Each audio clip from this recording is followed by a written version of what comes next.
Time now for the morning rush. The governor is now saying you can take off your masks indoors. Wearing a mask will still be required in places like hospitals and nursing homes, and school districts will have the final say if they will continue requiring masks indoors. UNM Athletic Director Eddie Nunez says the fans will still need to show proof of vaccine or a negative COVID test. That's to get into the pit. Now, Nunez says that he knows that some fans preferred the mask requirement, but he hopes that the change will ultimately be positive. Meanwhile, he also says that the department is still discussing whether or not to offer refunds to those who do not feel comfortable attending games without the mask requirement. A New Mexico man with a long criminal history will be back in court this morning. Court records show that 37-year-old Kenneth Colby Miller was released from the Eddy County Detention Center just hours before. He's accused of attempted robbery, a theft, and a sexual assault.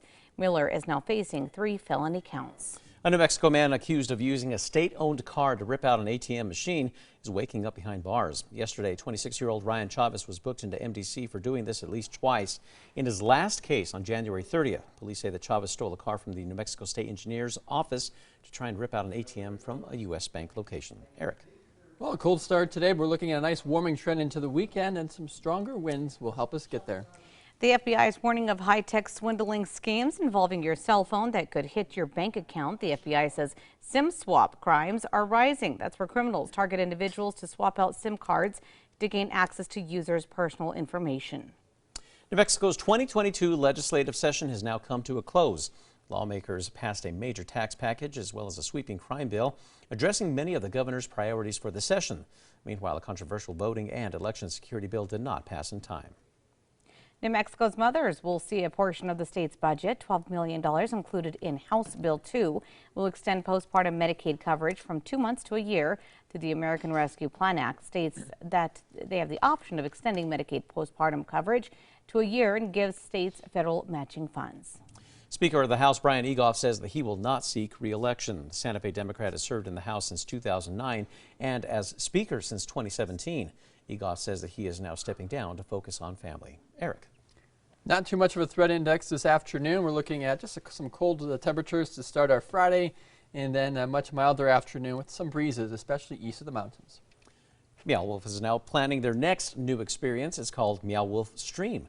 The art collective describes it as a narrative-based multimedia piece, saying that it's going to be taking people through the channel between worlds where creative ideas get lost and found. The Route 66 Visitor Center is set to open up this summer. The facility will have a museum with cars on display, a New Mexico Music Hall of Fame, tap room, and a reception area for parties and events. Crews are scheduled to have the opening in June or July. Well, today's morning coffee could come with an added benefit, and that is Dutch Love Day.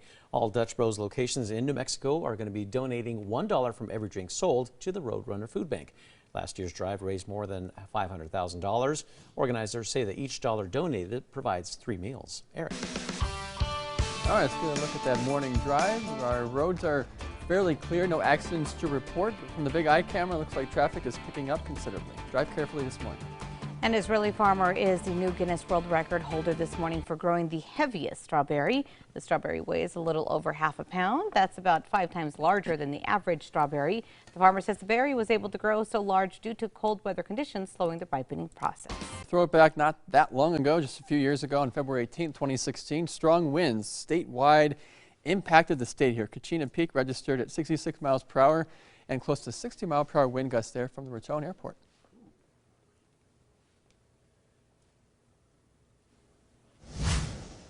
And it's time now for the 5 facts. We start with number 5 here. Take a look at this video. We're talking about Meow Wolf is giving us details about their next new experience that they're working on. It's called Meow Wolf Stream. Details still limited at this time, but the art collective describes it as a narrative-based multimedia piece, saying it will take people through the channel between worlds where creative ideas get lost and found. It's already in the works up in Santa Fe. The production is set to employ 55 crew members and 10 actors, all from New Mexico. If you want to see more on this, go to our website. That's always on KRQE.com. At number 4, UNM Athletic Director Eddie Nunez says the fans will still need to show proof of vaccination or even a negative COVID test. That's to get into the pit.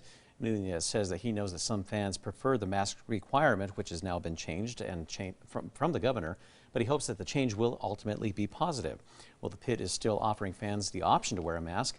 Nunez says that the department is still discussing whether or not to offer refunds to those who do not feel comfortable attending games without the mask requirement. And number 3, a much warmer day across the state as we warm right around 10, 12 degrees, back to those 50s in the metro area. Not a bad afternoon. At number 2 this morning, in New Mexico's 2022 legislative session has come to a close. Now, in addition to a massive $8.5 billion budget, lawmakers passed a major tax package, repealing taxes on Social Security income and lowering the state's sales tax, among some other measures. Lawmakers also approved a sweeping crime bill addressing many of the governor's priorities for the short 30-day session that included a stiffer penalties for gun crimes and even providing more money to retain law enforcement officers. Meanwhile, Republicans used a stall tactic to delay a controversial voting bill, and that was also on election security. And finally, number 1 for you this week, the governor is now saying you can take off your mask indoors. There will be a few exceptions, though. Wearing a mask will still be required in places like hospitals and in nursing homes. And school districts will have the final say on if they will continue requiring masks indoors or not. As of today, though, Albuquerque, Rio Rancho, Las Cruces, and Los Lunas public schools all have decided to no longer require masks on campus. Santa Fe Public Schools will be meeting later on today to make their decision. Question is, why now? The state's top doctor says hospitalizations have dropped about 37% in about a week and a half.